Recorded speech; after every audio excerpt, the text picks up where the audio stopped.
Online में ये भी हुआ। हाँ ठीक है ना, नीचे वाला तो पूछ दें।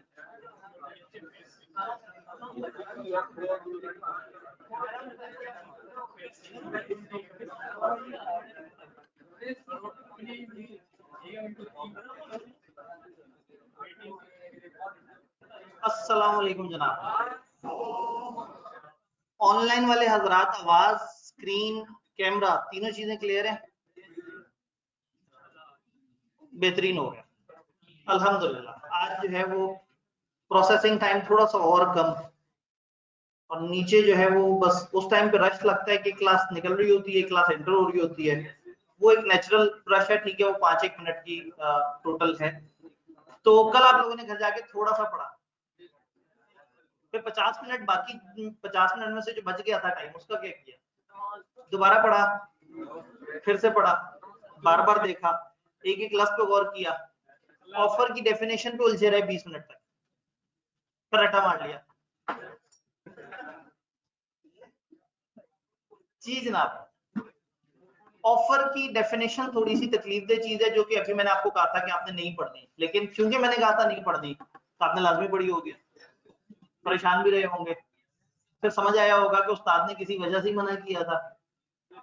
तो खैर आपको समझ आ गया। असल में हम एक दफा एसेंशियल्स पूरे पढ़ लेना, तो फिर उस डेफिनेशन की तरफ आते हैं कि अच्छा वो डेफिनेशन कहना क्या चाह रही है। तो मुझे बताइए, फिजिकल ऑडियंस में से कोई सवाल एग्रीमेंट और कॉन्ट्रैक्ट का फर्क समझ आया? एग्रीमेंट ऑफर और एक्सेप्टेंस को कहते हैं, कुछ और एसेंशियल्स भी हैं लेकिन अभी हम उनकी बात नहीं कर रहे। और ऐसा एग्रीमेंट जिसमें लीगल बाइंडिंग ऐड हो जाए, यानी जो एनफोर्सेबल हो, जो अदालत में ले जाया जा सके, इसको हम कहते हैं लीगल बाइंडिंग, इसको हम कहते हैं एनफोर्सेबिलिटी। तो फिर जो अदालत में ले जाया जा सके और वो सारा कुछ इस तरह से लीगली बाइंडिंग हो, उसको हम कह देते हैं कॉन्ट्रैक्ट। तो एक वैलिड कॉन्ट्रैक्ट के लिए उसमें बहुत सारी शर्तें होना जरूरी है, ऑफर हो, एक्सेप्टेंस हो, लीगल हो, कोई डाउट ना हो, पार्टीज फ्री हो, बहुत सारी और चीजें हैं, अलग अलग एसेंशियल, जो कि हम 2-3 चैप्टर्स में पढ़ते जाएंगे इंशाल्लाह। इस वक्त जिन दो एसेंशियल्स को हमने पकड़ा है वो ऑफर और एक्सेप्टेंस। ऑफर के ऊपर हम लोगों ने बात शुरू की थी और हमने कहा था कि ऑफर में कम से कम 2 बंदे होने चाहिए, ऑफर सर्टेन और डेफिनेट होनी चाहिए, वाज़ेह वाशगाफ अल्फाज में बड़ा क्लियर कट हर बात दी हुई हो। फिर हमने कहा था इरादा कॉन्ट्रैक्ट का हो, एक बंदा दूसरे के साथ माहौल ना कर रहा हो, मजाक में उसे बात ना की हो, उसका इरादा हो कि हाँ भाई आओ कॉन्ट्रैक्ट करते हैं।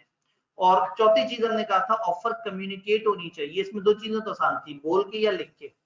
एक तीसरी चीज है जो एक्शंस के थ्रू होती है, ये ऐसे ही है जैसे एक बंदा जो है वो आपके पास आपके सामने रेडी लाके खड़ी करता है, उस पे आम सजे हुए हैं, और एक जो है वो नोटिस लगा हुआ है 100 rupees per KG not negotiable. उसने बोला कुछ नहीं है, उसने आपको लिख के आपके साथ कोई ऑफर नहीं कराई है, लेकिन आपको उसका आपके सामने आके खड़े होना इस तख्ती के साथ ये साफ इशारा दे रहा है कि वो चाह रहा है कि 100 रुपए पर केजी पे मेरे से आम खरीद लो। तो कभी कभी ऑफर लिख के होती है, कभी कभी ऑफर बोल के होती है, और कभी कभी एक्शंस के थ्रू होती है। कल हमने इसकी एग्जांपल देखी थी कि अगर एक रूट की बस जिसका एक डेफिनेट किराया है वो आपके पास आके रुकती है, तो तकरीबन उसकी तरफ से एक ऑफर है। इस तरह की ऑफर को हम क्या कहते हैं? Implied offer. इम्प्लाइड का क्या मतलब था? समझी जाएगी, ऐसा कंसिडर किया जाएगा कि ये बंदा ये वाली ऑफर देने की कोशिश कर रहा है। क्लियर? यहां तक फिजिकल ऑनलाइन किसी भाई का कोई सवाल? सब क्लियर है? पक्का? आगे चलें, बातें तो मजे की लग रही हैं, थोड़ी सी तकलीफ तो ऐड करें ना इसमें। ठीक है जी, आगे चलते हैं। ऑनलाइन में कोई सवाल? सब सुकून है? कैमरे का जी, आप लोगों को कैमरा भी नजर आ रहा है ना? कैमरा, आवाज और स्क्रीन डन, बेहतरीन हो गया। कहानी को थोड़ा सा आगे बढ़ाते, ये जो आपने ऑफर दी है, इस ऑफर में एक तो आपकी नीयत होनी चाहिए कॉन्ट्रेक्चुअल इंटेंशन की, दूसरा जिस बंदे को आपने ऑफर दी है वो एक स्टेटमेंट नहीं होनी चाहिए, एक सवाल होना चाहिए। ऐसा ना हो कि मेरा दिल करता है कि मैं तुम्हें 2 किलो, क्या बेचे थे हमने कल, ऑरेंजेस, 2 किलो ऑरेंजेस तुम्हें 100 रुपए के बेच दूं, मेरा दिल करता है, ये ऑफर नहीं है। मैं चाहता हूं कि तुम्हें 2 किलो ऑरेंजेस 100 के बेचूं, क्या ख्याल है तुम्हारा, तुम क्या कहते हो, कबूल है कि नहीं है, ये ऑफर बनेगी। यानी ऑफर में इरादा होना चाहिए दूसरे बंदे की रजामंदी हासिल करने। ऑफर को तब ऑफर कहेंगे जब आपने एक ऐसी स्टेटमेंट दी है जिसमें दूसरे बंदे से आप एक रिस्पॉन्स मांग रहे हैं। ये एक सिंपल सा जुमला नहीं होना चाहिए कि हाँ भाई मेरा तो अक्सर इस तरह से दिल किया करता है। ये एक ऑफर हो, ऑफर मतलब पेशकश कि हाँ भाई जिसके जवाब में या वो ठुकरा दे या वो एक्सेप्ट कर दे, कुछ ना कुछ उसकी तरफ से रिस्पॉन्स आए।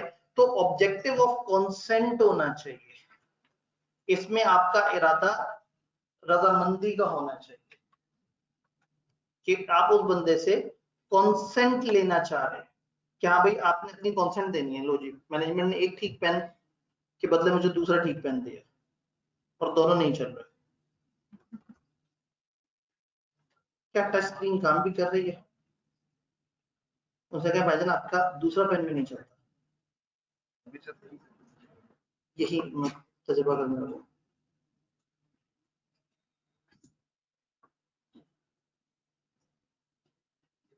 काम रिजेक्शन तो नहीं हुई, क्योंकि ये तो बिल्कुल नहीं, कोई नहीं हो रहा, सेंस ही नहीं हो रहा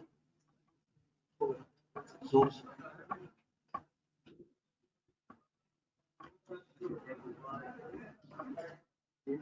हाँ जमाने में ऐसे करते थे, चल पड़ता था।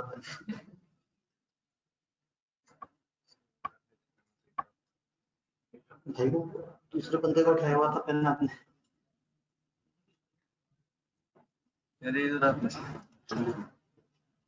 अच्छा कोई पेन नहीं चल रहा,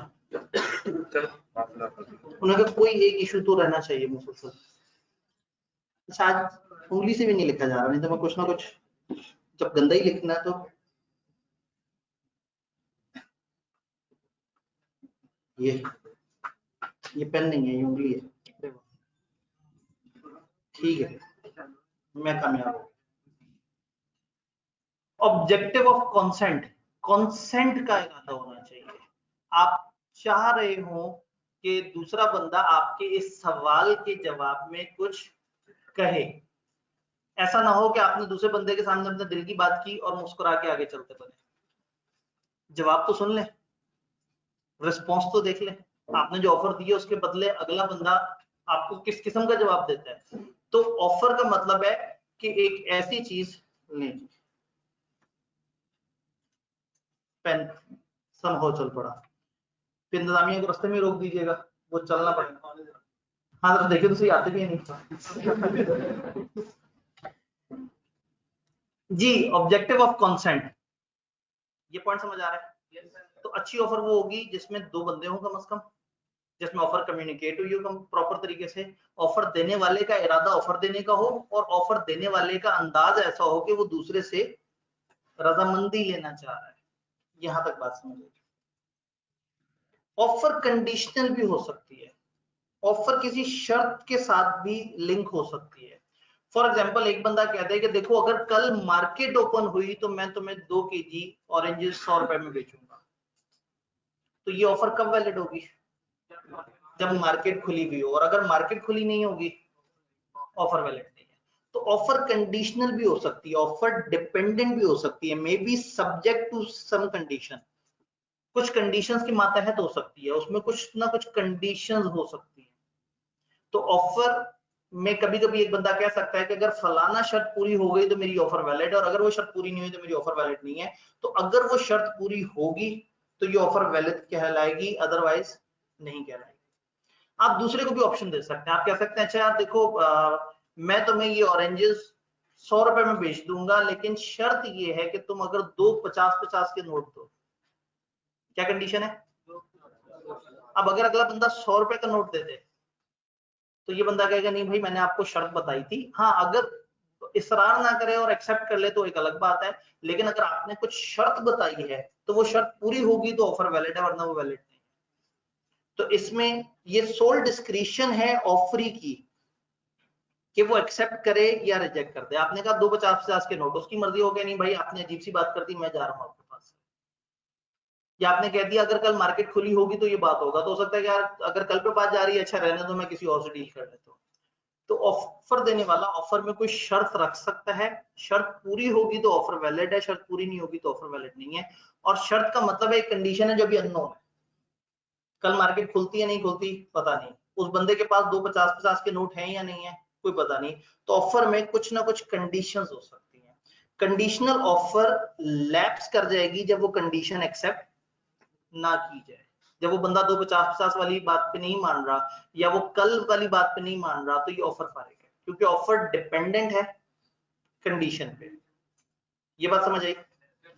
जब भी इस किस्म की कंडीशन हो स्पेशल किस्म की, तो आपने उसको कम्युनिकेट भी करना है।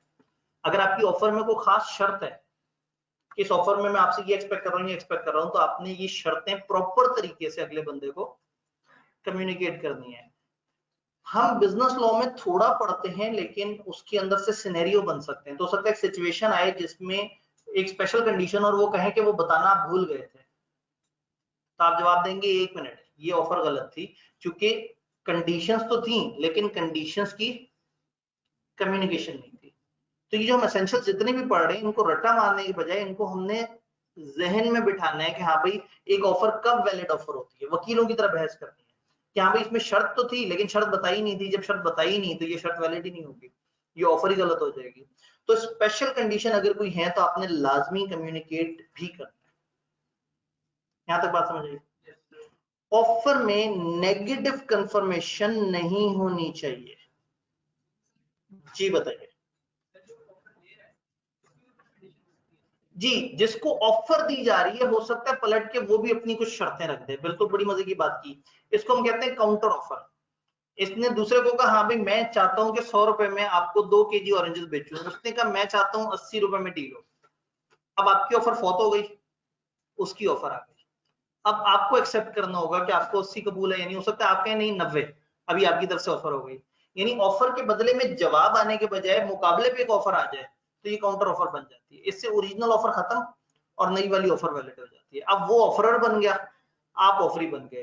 तो अगर जिस तरह से ऑफर डेफिनेट होती है ना, इसी तरह से एक्सेप्टेंस भी डेफिनेट होनी चाहिए। अगर मैंने कहा ये चीज ऐसे है और वो आईनी ही वैसे ही मान ले तो वो एक्सेप्टेंस है, और अगर वो अपनी कोई शर्त रख दे तब उसकी तरफ से ऑफर आ गई।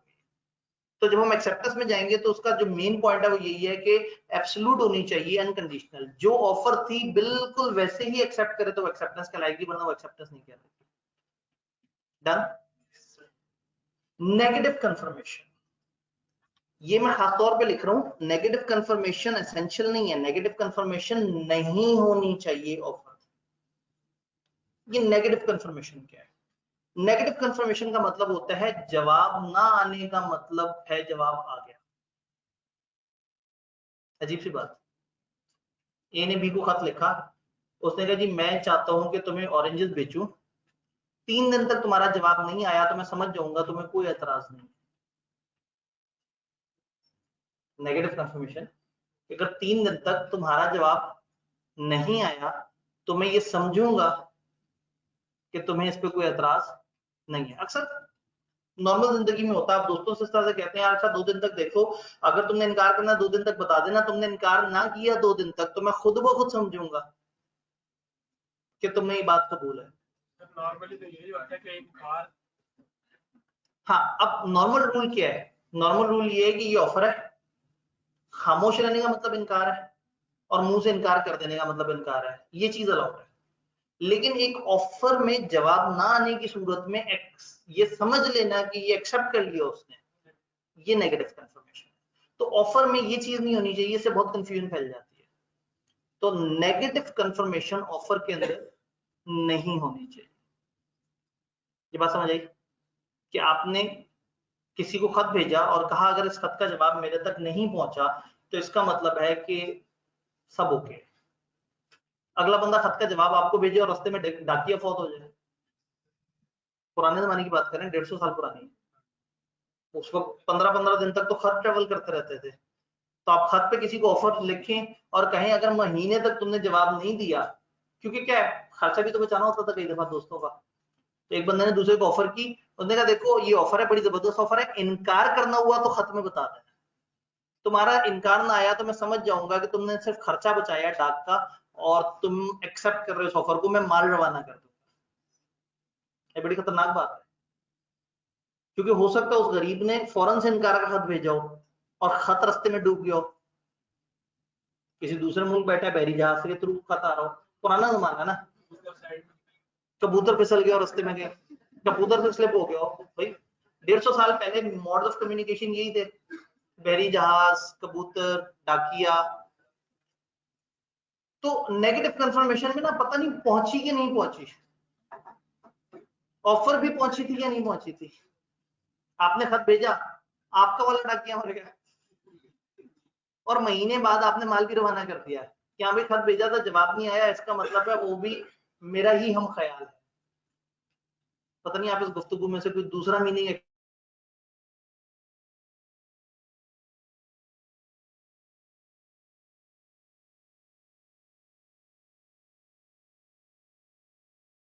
एक्सपेक्ट करने की कोशिश तो नहीं कर रहे। किसी को ऑफर देते हुए अगर उसका जवाब ना आए तो इसका मतलब हाँ नहीं है। ऑफर का जवाब ये है, खामोश रहना या जवाब ना देने को एक्सेप्टेंस मान लेना बेवकूफी। कानूनी तौर पे इसमें पेचीदगी है, फिल्मी तौर पे नहीं है, लेकिन कानून, और जाहिर है फिर आपने कानून से तो ताल्लुक जोड़ना ही है जी। कौन सी बात फिल्मी, ठीक है, उन्हें रिपीट करते हैं। मैं ये कह रहा था कि नेगेटिव कंफर्मेशन का मतलब है आप किसी को ऑफर दें और ऑफर के जवाब में उसे कहें तुम्हारा जवाब ना आया तो मैं समझूंगा कि तुमने मेरी ऑफर एक्सेप्ट करी। ये ऐसी कंफर्मेशन है जो नेगेटिव है, नहीं दिया तो मैं समझूंगा कि ऑफर कबूल हो गई।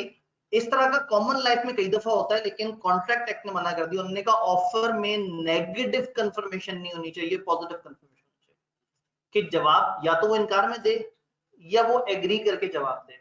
जवाब ना देना is not equal to acceptance.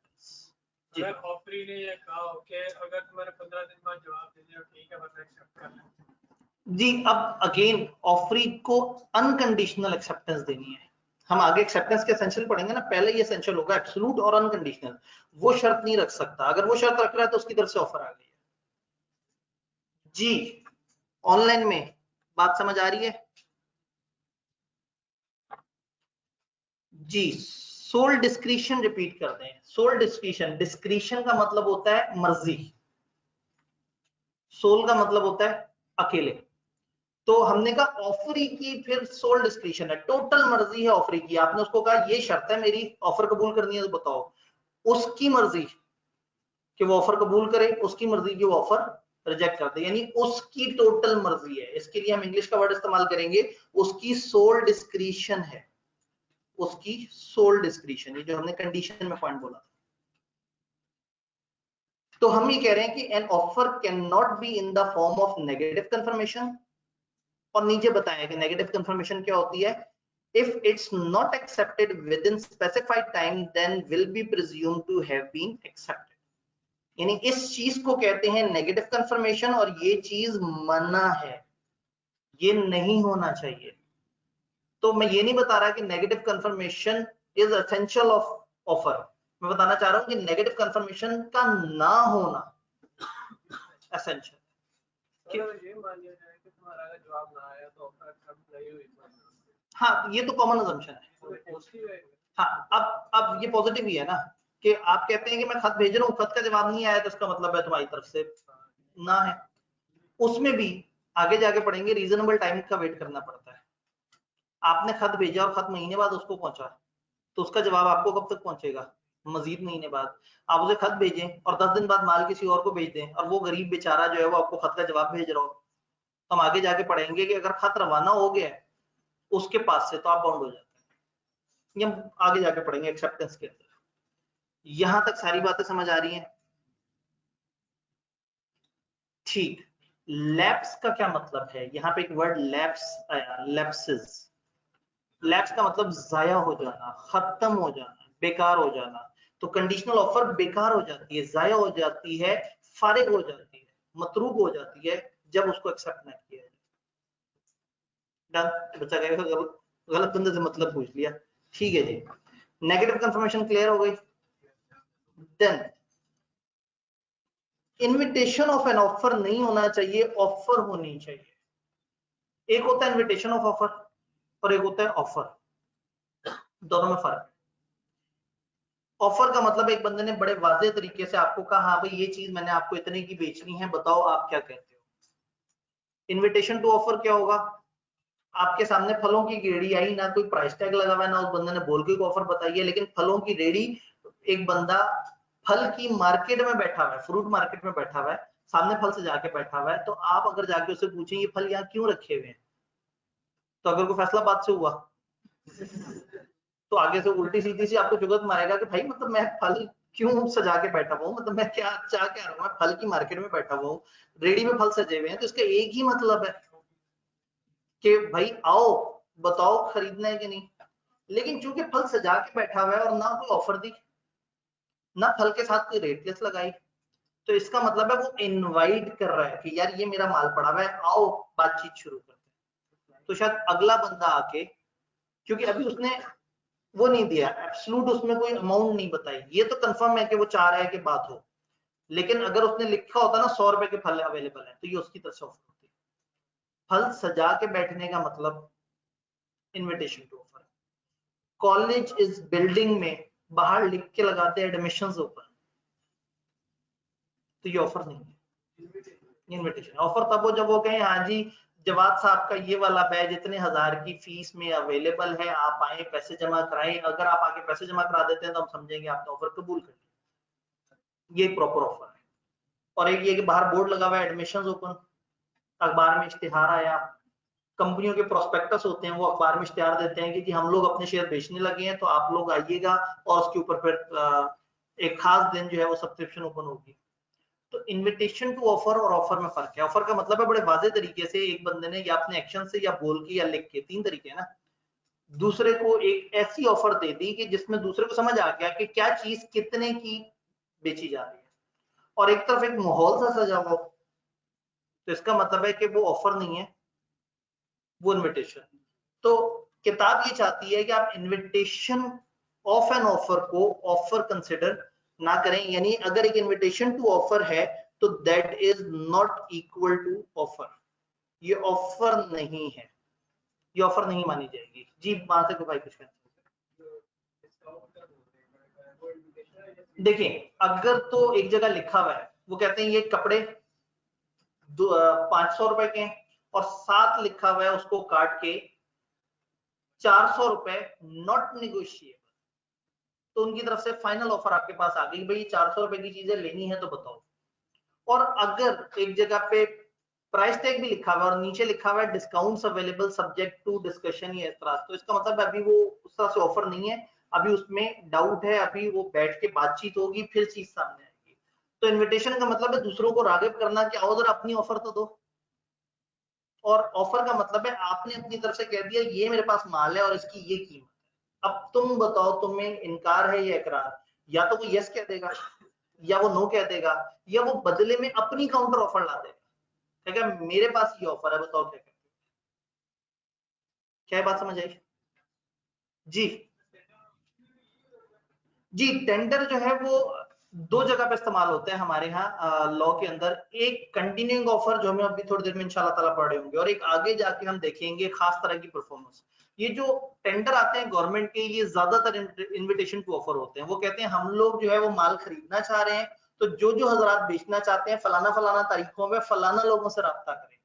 तो ये गवर्नमेंट का जो टेंडर ओपन होता है ये भी एक तरह का इन्विटेशन टू ऑफर होता है, और अगर उसमें हर चीज कंक्रीट हो, डिफाइंड हो, ये चीज इतने की, ये चीज इतने की, ये चीज इतने की खरीदनी है, जिसने इतने की बेचनी है हमसे राब्ता करे, तो फिर वो ऑफर बन जाएगा। यानी ऑफर, यस ऑफर जिसमें एसेंशियल्स पूरे हो जाए, ऑफर जिसमें क्लियर कट बता दें कि हमारी तरफ से ये चीज इतने की आपके, अब आप बताओ कि आपको हमारी ये ऑफर कबूल है या नहीं, ये एक बड़ा क्लियर कट ऑफर है। और एक तरफ आप कह रहे हैं हम चाहते हैं लोगों से माल खरीदें, आओ जरा हमसे बातचीत करो, तो ये ऑफर नहीं है। बात समझ आ रही है? बड़ा क्लियर कट है, जो माल आप बेच रहे हैं वो और उसकी अमाउंट सर्टन हो, डेफिनेट हो, तो ये ऑफर है।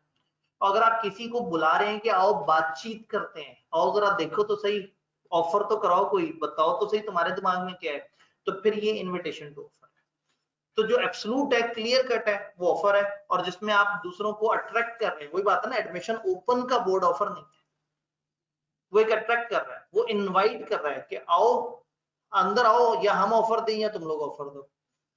बच्चे जज्बात में अंदर आते हैं, अंदर पहले से ऑफर तैयार खड़ी होती है, भाईजान 20,000 का बैच है, 10 एडमिशन ले लेंगे, नहीं आप कहते हैं डिस्काउंट, तो उसके बाद फिर पता आपको क्या होता है। तो खैर वो कहते हैं जी फिजिकल क्लास बड़ी प्रीमियम क्लास होती है। मुझे नहीं समझ आता फिजिकल इतनी प्रीमियम क्यों होती है।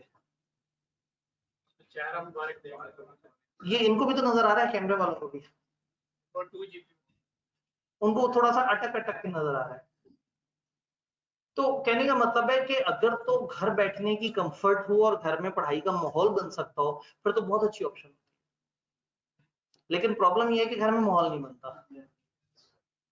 समझ रहे ना माहौल कैसे कह रहे हो, घर में तो पढ़ना ही पड़ता है खाली, यही तो प्रॉब्लम है घर की।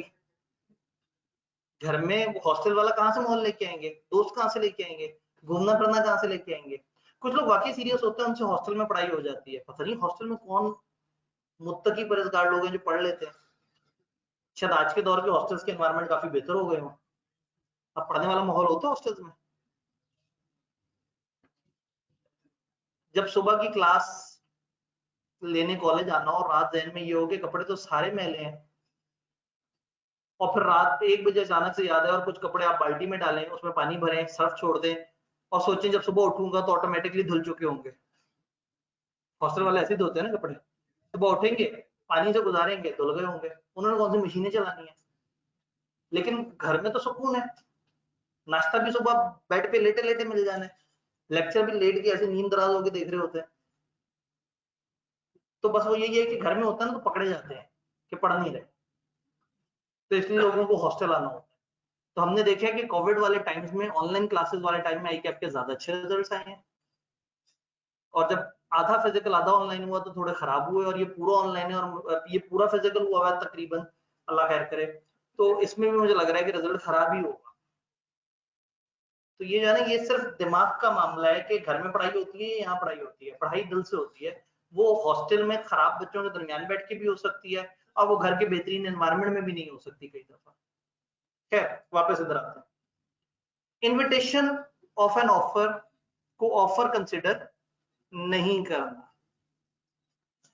सर सबसे मुश्किल काम है हॉस्टल में पढ़ना है, जी बिल्कुल, तभी तो लोग हॉस्टल आते हैं। ये बात हमें समझ आ गई, यहाँ तक हमें ऑफर के एसेंशियल समझ आ गए। क्या मैं आपसे कुछ पूछने की जसारत कर सकता हूँ, ऑफर कैसे कैसे खत्म हो सकती होगी?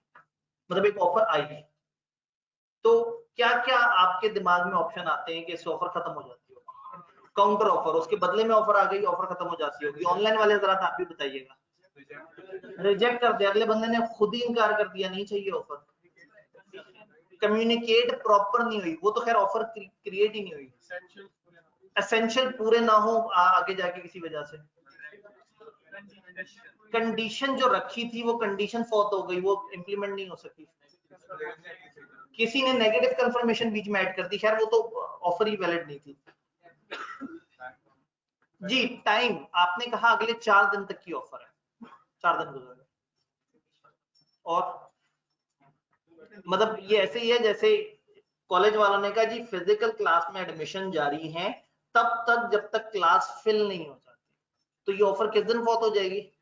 जिस दिन आखिरी बच्चा क्लास में एडमिट हो जाएगा। अब आप आगे गए, मैं कॉलेज पे लीगल केस करूंगा, इन्होंने कहा था आ जाओ एडमिशन लेने और अब एडमिशन दे ही नहीं रहे फिजिकल क्लास में, तो वो कहेंगे भाई हमने फिजिकल क्लास का आपको कहा था कि जब जगह पूरी हो गई तो फिर हम लाइव स्ट्रीमिंग में डालेंगे, और लाइव स्ट्रीमिंग पूरी हो गई तो हम ऑनलाइन में डालेंगे। मेरे ख्याल में तीनों की फीस का भी दर्जा बदर्जा फर्क है।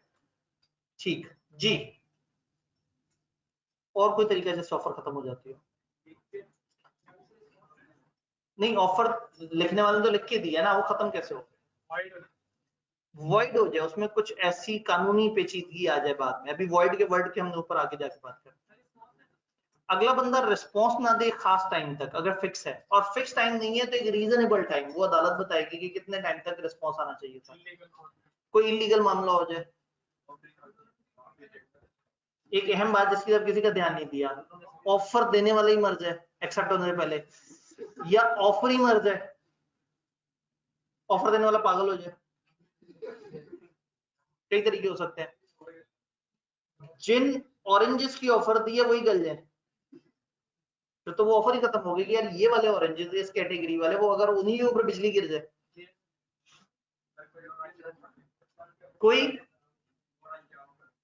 कोई और अच्छी ऑफर, यानी कि वही बंदा अपनी ऑफर को खुद ही से अगर रिवाइज कर दे, बंदा खुद भी अपनी ऑफर विड्रॉ कर सकता है दूसरे के एक्सेप्ट करने से पहले पहले तक, आप अपनी ऑफर को खुद ही से रिवोक भी कर सकते हैं। तो इसका मतलब है छा गए आप लोग। देखते हैं किताब में क्या लिखा हुआ है, और अगर यही बातें लिखी हैं फिर तो आप लोग वाकई छा गए। अल्लाह खैर करे। जी असल में अलग अलग जगह पे अलग अलग टाइम है, ये वो ऑनलाइन में है ना, वो फिर क्योंकि हम नॉर्मली कोशिश कर रहे होते हैं जिस कमरे में अजान की आवाज है वहां ब्रेक दे देते हैं, यहाँ पे अब मतलब वरना तो फिर तकरीबन हर लोकेशन पे अलग अलग टाइम पे होगा।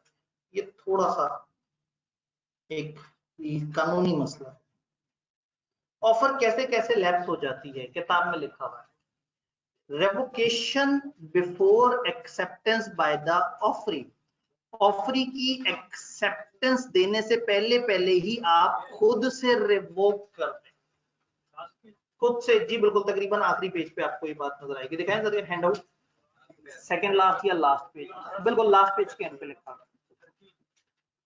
Revocation before acceptance. रिवोक करने का मतलब है खुद ही से खत्म कर देना, खुद ही से। खुद ही से क्या मुराद है, ऑफर देने वाले ने खुद से अपनी ऑफर खत्म कर दी, तो ऑफरी की एक्सेप्टेंस से पहले पहले ऑफरर ने खुद से रिवोक कर दिया। उसने कहा नहीं, एक ऑफर दी, फिर एकदम से उसे ख्याल आया नहीं यार बोंगी मार दी है, उसने कहा नहीं नहीं नहीं नहीं तुमने एक्सेप्ट नहीं किया, बस खत्म, ये ऑफर खत्म। तो ऑफर एक्सेप्ट होने से पहले पहले आप खुद ही से उसको वापस ले लें, ये revocation. Lapse of time, time गुजर जाए, अगर आपने टाइम स्पेसिफाई किया है तो वो टाइम गुजर जाए, और अगर कोई टाइम नहीं बताया हुआ तो रीजनेबल टाइम। रीजनेबल टाइम क्या होता है, देखिए ना, अगर अदालत को पता है कि महीना खत जाने में लगता है, महीना खत आने में लगता है, तो हो सकता है अदालत वाले कहते हैं कि यार एक महीने का टाइम रखो टोटल, ऑफर के भेजने से लेके एक्सेप्टेंस तक।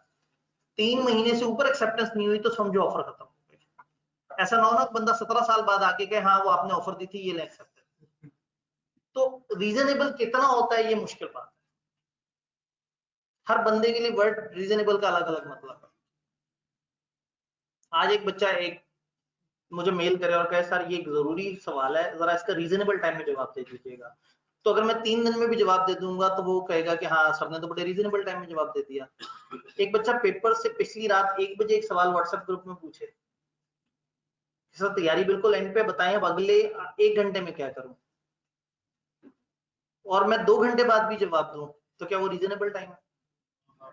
तो इसका मतलब है वर्ड रीजनेबल भी तो बहुत ज्यादा रीजनेबल वर्ड नहीं है।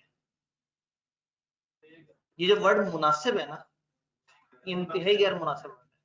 मैं आपको मुनासिब टाइम में जवाब दूंगा, या अगर मेरे से कोई पूछे सर आप व्हाट्सएप में रिप्लाई देंगे, मैं कहूंगा हाँ मुनासिब टाइम में। मेरा मुनासिब टाइम होगा मैं रात 2 बजे व्हाट्सएप खोल के देखूंगा कहाँ कहाँ क्या क्या वो थे और उनको रिप्लाई दे रहूंगा।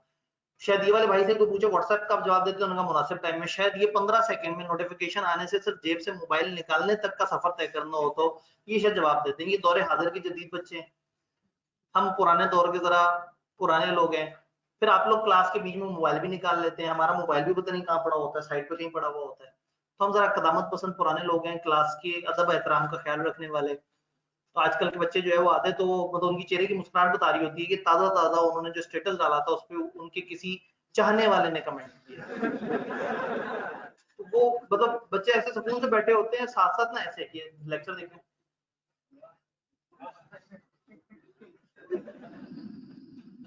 इधर एंटर होते हैं ना पता लगता है।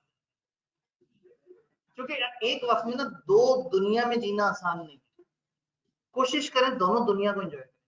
जब इस दुनिया में बैठे हैं इधर तो पूरे लेक्चर को समझें सुने, और जब घर बैठे हैं खास टाइम डिफाइन कर लें। आप दिन के 10 घंटे पढ़ाई भी करें और फेसबुक भी यूज करें, ना पढ़ाई होनी ना फेसबुक होनी सही से, उधर होंगे तो इधर की अजियत होगी, इधर होगे तो उधर ही। तो दोनों दुनिया को सेपरेट कर लें, 4 घंटे पढ़ाई के 6 घंटे फेसबुक के, फेसबुक को ज्यादा टाइम मिल जाए, लेकिन डिवाइड कर लें। एक वक्त में 2 डायमेंशन में जीने वाला काम मुश्किल है। अगर मैं आपको बताऊं कि साइकोलॉजिकल हिसाब से इंसान में पैरेलल प्रोसेसिंग नहीं है, सिर्फ एक तरह से इंसान पैरेलल प्रोसेसिंग कर सकता है, सिर्फ एक तरह का इंसान। आपको बताऊंगा तो आपको दुख होगा, औरतें, खवातीन एक वक्त में 2 काम कर सकती हैं, दोनों दिमाग वाले काम, मर्द नहीं कर सकते। तो अगर आप दोनों काम करने की ख्वाहिश रखते हैं, ये खवातीन होती है, वो ड्रामा देखते देखते खाने की रेसिपी पे भी काम कर रही होती है। मर्द एक वक्त में 2 दिमाग के काम इकट्ठे नहीं चला सकता, फिजिकल काम और दिमाग वाला काम इकट्ठे चला लेता है। आप जाके सर्च कीजिएगा साइकोलॉजिकल स्टडीज, तो खवातीन पैरेलल प्रोसेसर होती है दिमाग के मामले में, मर्द नहीं होते। तो खामखा मत अपने आप को जो है वो अपना जेंडर चेंज करने की कोशिश ना करें। आप अगर पैरेलल प्रोसेसिंग नहीं कर सकते तो मत उस तरफ पड़े। अब पता लगे वो जी इंटरनेट पे वायरल कर दें, सर ने खवातीन को मशवरा दे दिया कि क्लास के साथ साथ फेसबुक यूज कर लिया। ले जी, हम मशवरा नहीं भी देंगे तो उनके दिमाग में काफी सारी बातें चल रही। तो वो ऐसा है, ये बाय डिफॉल्ट ही मर्द का माइंड बड़ा सीधा सीधा सा ना, स्ट्रेट फॉरवर्ड सा। उसको 4 चीजों से ज्यादा घर वाले बता देना घर से बाहर निकलते हुए कि ये लेके आनी है, परेशान हो जाते हैं, कहते लिख के देते हैं जरा। तो ये हमारा थोड़ा सा प्रॉब्लम है, ये मतलब बाय जेंडर ये लिमिटेशन है कि फोकस, हम काम करेंगे तो फोकस से करेंगे, लेकिन करेंगे एक वक्त में एक काम। तो फिर वो खवातीन का एक वक्त में पैरेलल काम तो 3-4 हो जाते हैं, लेकिन फोकस से कोई भी नहीं होता। तब अगर मैं कहूंगा तो खामखा फिर जो है वो आप लोग इतने जाले में क्लिप निकाल लेते हैं। सबसे ज्यादा जो ट्रैफिक एक्सीडेंट है वो भी खवातीन करती है, क्योंकि गाड़ी चलाते हुए सड़क के अलावा उनके दिमाग में 15 और चीजों पे भी फोकस होता है। तो ये अगेन, ये आप सर्च कीजिएगा, मैं गलत बात नहीं कर रहा, शुगल के लिए बात नहीं कर रहा, आप सर्च करेंगे तो ये आपको साइकी नजर आएगी कि मेल माइंड और फीमेल माइंड में बड़ा फर्क होता है। तो कोशिश करें क्लास के वक्त क्लास को एंजॉय करें, सोशल मीडिया के टाइम को एंजॉय करें। 2 दिन पहले कितना मजेदार टाइम गुजरा है, व्हाट्सएप बंद हुआ है, जिंदगी में टाइम ही टाइम था। अक्सर घर में बैठे हुए बच्चे अपने वालिदैन के पास जाके उनसे पूछा कि आप कैसे हैं, तो बड़ा अजीब सा लगा। उन्होंने कहा बेटा खैरियत है, आगे वो व्हाट्सएप फेसबुक नहीं चल रहा है। तो वो थोड़ा सा उस दुनिया से बाहर निकले, और जो उस दुनिया में नहीं गया कोशिश करे ना जाए। सिर्फ फेक दुनिया है, गलत दुनिया है, एक अलग स्टोरियां चल रही होती हैं वहां पे। असल दुनिया ये है, यहाँ रियलिटी चल रही होती है, और ये रियलिटी वाले लोग से ये पास करते हैं, वो जो पास नहीं करते वो उस दुनिया में चले जाते हैं, वो फिर उधर दानेश्वर बन के मशवरे भी दे रहे होते हैं। तो कोशिश करें रियल दुनिया में रहें, ये बहुत जरूरी चीज है। ये आप लोगों को बताना इसलिए जरूरी है कि आप लोग अभी बिगिनर लेवल पे हैं, आगे जाके आप लोगों ने सत्यानाश फेर लेना है। फेसबुक पे जाते हैं 5 अलग तरह के ओपिनियन मिलते हैं। तो इधर वापस आते हैं, लैप्स ऑफ टाइम, या तो टाइम स्पेसिफाइड होगा ऑफर में, और नहीं होगा तो एक मुनासिब टाइम। ये मुनासिब टाइम हम नहीं डिफाइन करेंगे, अदालत में केस जाएगा, अदालत देखेगी इस तरह के कॉन्ट्रैक्ट में मुनासिब टाइम कुछ महीनों को कहते हैं, कुछ दिनों को कहते हैं, या कुछ आवर्स को कहते हैं। स्टॉक एक्सचेंज में तो 6 घंटे में प्राइसेस ही पता नहीं कहां की कहां पहुंच जाती है, तो वहां रीजनेबल तो चंद घंटों को कहेंगे। क्लियर? डेथ या इनसेनिटी ऑफ ऑफर, ऑफर मर जाए या पागल हो जाए, इनसेन हो जाए, अपने होशो हवास खो बैठे। अगर एक्सेप्टर को एक्सेप्टेंस से पहले पहले पता लग गया बंदे के मरने का, तो ऑफर खत्म हो जाएगी। इसका दूसरा मतलब क्या हुआ? अगर एक्सेप्ट होने के बाद मरा, या एक्सेप्टेंस के बाद उसे पता लगा ऑफर वैलिड है। आप कहेंगे बंदा मर गया, अब ऑफर का क्या करें? अब वो उसके वाली वर्षा से वो चीज एनफोर्स करवा सकता है, क्योंकि कॉन्ट्रैक्ट क्रिएट हो गया। ऐसा थोड़ी होता है कि अगर एक बंदा मरे उसने दूसरे के साथ 4-5 करोड़ की डील की थी तो वो डील वहीं फौत हो जाए। तो आप कहेंगे घर वालों का क्या कसूर? तो घर वालों को उस मरे हुए बंदे की विरासत मिलेगी, वो उसके एसेट्स हैं, तो फिर उसकी लाइबिलिटीज भी मिलेंगी। आई होप के अकाउंटिंग में अब तक लाइबिलिटी का लफ्ज आप देख चुके हैं, तो एसेट्स और लाइबिलिटीज भी मिलते हैं। इसीलिए आपने अक्सर मैयत पे ऐलान सुना होगा कि वो कहते हैं कि जी हाँ भाई, इस मैयत ने, इस बंदे ने, मरे हुए बंदे ने किसी के पैसे तो नहीं देने, क्योंकि वो पैसे देना फिर उसकी औलाद पे वाजिब हो जाता है, टू दैट एक्सटेंट जितना उस औलाद को उस वालिद से विरासत मिली होती है। तो अगर उस वालिद का 25 करोड़ का लोन था और वालिद की विरासत इनको 10 करोड़ की मिली है, तो उससे ज्यादा के लिए औलाद पर पाबंदी है। यानी कि लॉ ने भी थोड़ा सा कोशिश की है कि इंसानियत को जरूर ध्यान में रखा। तो ऑफरर अगर मर जाए एक्सेप्ट होने के बाद, तो भी कॉन्ट्रैक्ट चलता रहे, और कॉन्ट्रैक्ट फिर एग्जीक्यूट करना होगा बच्चों के। हम आगे परफॉर्मेंस ऑफ कॉन्ट्रैक्ट के चैप्टर में जाके देखेंगे कि फिर उस वक्त क्या होता है और किस तरह से होता है। यहां तक बात समझ आई? ये सारी अब वो बातें जो आप लोगों ने बताई थी। जी, घर वाले ना माने तो मामला ये है कि विरासत भी तो उसको कानून की वजह से मिल रही है और ये भी कानूनी मसला है। दोनों मसला अदालत में जाएंगे और अदालत फिर एक असाइनी को अपॉइंट कर देगा, वो हिसाब किताब करेगा कि घर वालों को कितना मिलना है और उसको कितना मिलना है, जो कि उसका आने वाले को साबित करना होगा कि मैंने इसके इतने पैसे मतलब इसने मुझे देने थे इस कॉन्ट्रैक्ट के तहत। घर वाला अगर कोई हो ही ना, अगर घर वाला ना हो तो वो जो उसकी विरासत है उसके ऊपर उसका लीगल क्लेम बन जाएगा और जो बच गया वो गवर्नमेंट को चला जाएगा। जी, और जिसके पास पैसे होते हैं ना मरते वक्त, उसका कोई ना कोई जरूर निकल आता है। दुनिया बड़ी जालिम है। जी, ऑफरर अगर मर जाए या पागल हो जाए एक्सेप्टेंस से पहले पहले, non fulfilment of condition precedent to the offer. Precedent का मतलब है जो उसमें छुपी हुई थी, जो उसके अंदर शामिल थी। ऑफर में जो शर्तें शामिल थी, अगर वो शर्त ही ना पूरी हुई,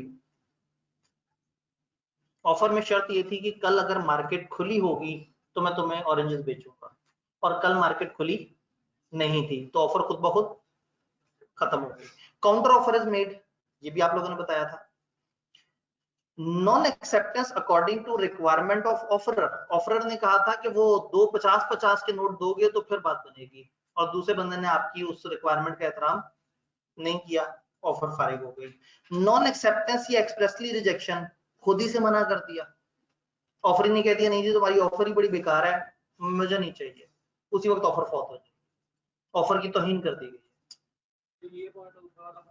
जी, मैं इंतजार कर रहा था कि आप इस वाले पॉइंट को इस वाले पॉइंट के साथ कंफ्यूज करने की कोशिश करें, ऐसे ही है या दो और को, यही दो लेकिन जी, 2 पॉइंट्स के गिर्द गुलदारा लगा है, ये दोनों आपस में कंफ्यूज हो रहे हैं।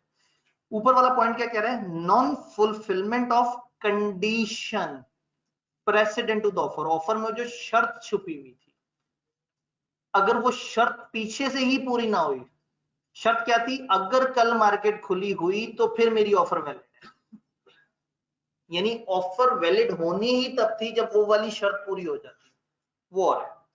दूसरा ये था कि ऑफर देने वाले ने कहा मेरी ये ऑफर है लेकिन तुमसे मुझे एक्सेप्टेंस कैसे चाहिए, 2 50-50 के नोट। तो अगर ऑफर में ये जो पहला वाला पॉइंट है ये ऑफर की शर्त है, ये वाला पॉइंट जो आगे वाला है ये एक्सेप्टेंस वाले के लिए शर्त है। ऊपर में आपने कहा अगर कल मार्केट खुली होगी तो ऑफर वैलिड है, तो आपकी ऑफर के अंदर एक शर्त थी कि कल मार्केट का खुला होना उससे मशरूत है। और ये जो इधर वाला पॉइंट है बाद वाला, ये क्या कह रहा है, अगर acceptance according to requirement of offer नहीं हुई है ना, non acceptance according to requirement of offer, offer ने कहा था मेरी शर्त ये है कि तुम मुझे 2 50-50 के नोट दोगे तो फिर ठीक है, और दूसरे बंदे ने उसकी इस रिक्वायरमेंट का एहतराम नहीं किया, तो ऑफर में छुपी हुई कंडीशन पीछे से ही खत्म हो जाए तो ऑफर ही फौत हो गई। और ऑफर में आपने दूसरे से कुछ रिक्वायरमेंट्स कहा कि मुझे यूं जवाब देना, और उसने आपकी रिक्वायरमेंट्स का एहतराम नहीं किया तो भी ऑफर डन। मजे की बात है कि इस पेज पे लिखी हुई ज्यादातर चीजें आपने ही बताई हैं, इसका मतलब है कि बहुत मुश्किल बातें नहीं है। सब्सीक्वेंट इलीगैलिटी और डिस्ट्रक्शन, अगर सब्जेक्ट मैटर मतलब मुद्दा जिसकी बात हो रही है, मेरे केस में ऑरेंजेस है, सब्जेक्ट मैटर ऑरेंजेस की बात हो रही है, अगर वही तबाह हो जाए, या आपने एक बंदे को ऑफर दी कि मैं तुम्हें ऑरेंजेस देना चाह रहा हूँ 2 किलो 100 रुपए के हिसाब से, उसकी एक्सेप्टेंस से पहले अचानक से गवर्नमेंट ने कानून पास कर दिया कि ऑरेंज बेचना खरीदना मना है, तो अगर वो ऑफर बाद में इलीगल हो गई तो वो ऑफर खुद ब खुद खत्म। At the time of making सही थी, लेकिन बाद में कोई लॉ ऐसा आ गया जिसने कह दिया कि ये ऑफर गलत है, तो ऑफर इलीगल हो जाए किसी वजह से आगे जाके, या सब्जेक्ट मैटर ही डिस्ट्रॉय हो जाए एक्सेप्टेंस से पहले पहले, ऑफर फौत हो जाती है। कभी कभी एमलॉ में कुछ सवाल रट्टे वाले भी आते हैं, जहां जहां आपको कोई लंबी सी लिस्ट नजर आए उसको समझना तो है, याद भी करना है, और जहां छोटे छोटे पॉइंट हो, एक हेडिंग है उसके नीचे 2 बुलेट्स हैं, एक हेडिंग है, तो वो ज्यादातर समझने वाले हैं, उनसे ज्यादातर सिचुएशंस बन रही होती हैं। तो जो इस तरह की लंबी चौड़ी लिस्ट है, इसको समझना भी है कि अगर सिचुएशन आ जाए, और कभी कभी उनका दिल कर रहा होता है वो ऐसे ही कह देंगे कि जरा बताओ कौन कौन सी ऐसी शर्तें जिनसे ऑफर खत्म हो जाती है, तो कभी कभी वो 5-6 नंबर का एक रट्टे वाला सवाल भी दे देते हैं। तो जहां आपको पूरे बिजनेस लॉ में लिस्ट नजर आए, लंबी लिस्ट, कोई 3-4 पॉइंट से बड़ी लिस्ट नजर आए, उसको एहतियातन याद भी कर लेना है। अल्फाज आप बदल सकते हैं, डेफिनेशन के अलावा आपको मैं कहीं भी नहीं कहूंगा कि आपने अल्फाज लाजमी हूबहू वो लिखना है, आप अपने अल्फाज में लिख सकते हैं। लेकिन जाहिर है जिनको थोड़ा सा अपनी इंग्लिश पे डाउट हो कि मैं अपनी अंग्रेजी लिखी तो पकड़ा जाऊंगा, तो ठीक है, फिर जो इधर लिखा हुआ उसे याद कर लो। लॉ के अंदर अनफॉर्चुनेटली हमें रट्टा लगाना पड़ता है। सारी बातें समझ आ रही है? ऑफर की किस्में देखते हैं और आज की गुफ्तगू को तमाम करते हैं।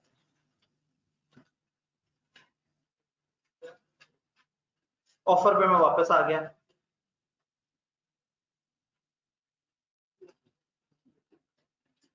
ठीक है, दोनों का डिफरेंस नहीं समझ आया, वही वाले पॉइंट है। एक दफा मैं यहां लिख भी देता हूं ताकि परेशानी खत्म हो।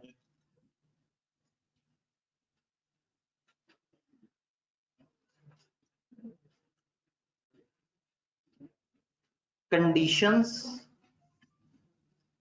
इन ऑफर, ऑफर में जो कंडीशन थी कि ये कंडीशन पूरी होगी तो ऑफर वैलिड है, और यहां पे हम लिखेंगे कंडीशंस फॉर ऑफरी।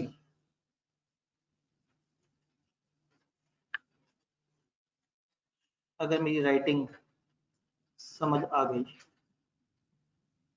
तो ऑफर की कंडीशंस ऊपर वाला पॉइंट है, और नीचे वाला है जो ऑफरी को आपने कंडीशंस दी हैं वो भाई कुछ कहना चाहते हैं। अगर एक्सेप्टेंस के बाद डिस्ट्रॉय हो तो क्या होगा, ये सवाल अब जब जब भी आया करेगा मैं उसका हमेशा एक जवाब दिया करूंगा। ऑफर और एक्सेप्टेंस अगर पूरी हो और एसेंशियल पूरे होना तो बन जाता है कॉन्ट्रैक्ट। चैप्टर 2, 3, 4 ये जो शुरू वाले चैप्टर्स है ना, ये हमें एसेंशियल्स बता रहे हैं कॉन्ट्रैक्ट के। जब ये सारे एसेंशियल पूरे हो जाएंगे तो कॉन्ट्रैक्ट क्रिएट हो जाएगा। क्रिएट होने के बाद क्या होगा उस पे 2 चैप्टर हम अलग से पढ़ेंगे, तो वो आगे जाके हमें पता लगेगा कि अगर कॉन्ट्रैक्ट बन जाने के बाद इस तरह का मसला हो तो उसका क्या ट्रीटमेंट करना है। अभी मेरी इन 2-3 चैप्टर्स में यही अजम्पशन रहेगी कि अभी तक कॉन्ट्रैक्ट नहीं बना, अभी हम उसके शुरू के एसेंशियल्स को समझ रहे हैं। तो वो इंशाल्लाह ताला 2 चैप्टर्स हैं, उसमें उसके कई तरीके दिए हैं उसको डील करने के। जी सेकेंड लास्ट क्या पॉइंट था, नॉन एक्सेप्टेंस या express rejection by offeree. Offeree को आपने कहा ये ऑफर है, या तो उसने एक्सेप्ट नहीं किया, या उसने मतलब महीना गुजर गया, 2 महीने गुजर गए, 3 महीने गुजर गए, उसने एक्सेप्ट ही नहीं किया, या उसने मुंह पे ही इनकार कर दिया। एक्सप्रेस रिजेक्शन, एक्सप्रेस मतलब बड़े वाजे तरीके से, तो अगर उसने वाजे तरीके से इनकार कर दिया, नहीं जी आपकी ऑफर ही बेकार है, मुझे नहीं चाहिए, तो वो एक्सप्रेस रिजेक्शन कहलाएगा। जी भाई, काउंटर ऑफर क्या होती है, ये आपसे आपकी रो में तीसरे वाले जो भाई हैं, ये काउंटर ऑफर क्या होती है?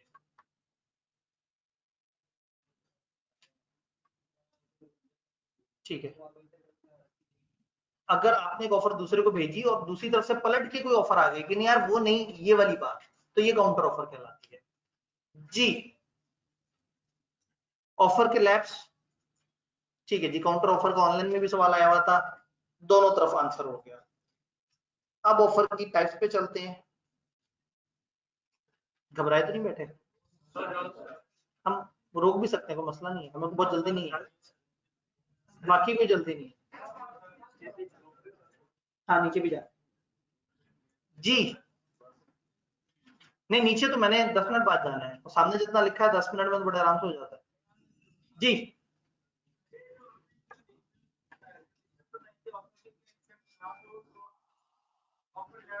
ठीक है,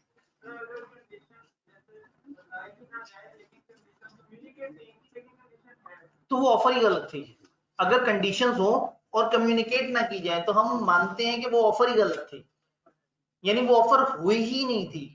तो लैप्स ऑफ ऑफर तब होगा जब ऑफर हो गई थी।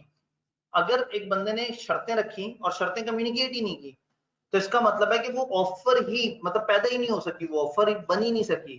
तो बनती तो फिर बात करते हैं ना कि वो लैप्स कब कब हो सकती है।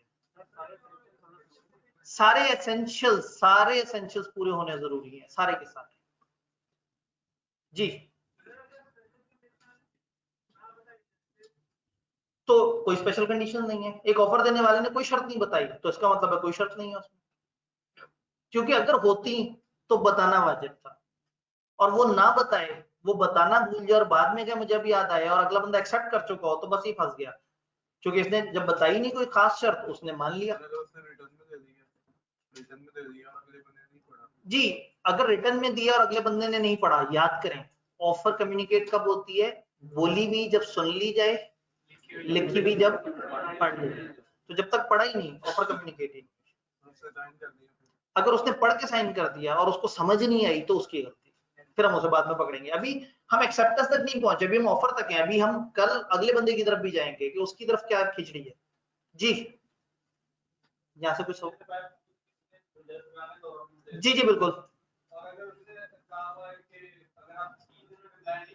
बिल्कुल ऐसा ही है, ठीक है।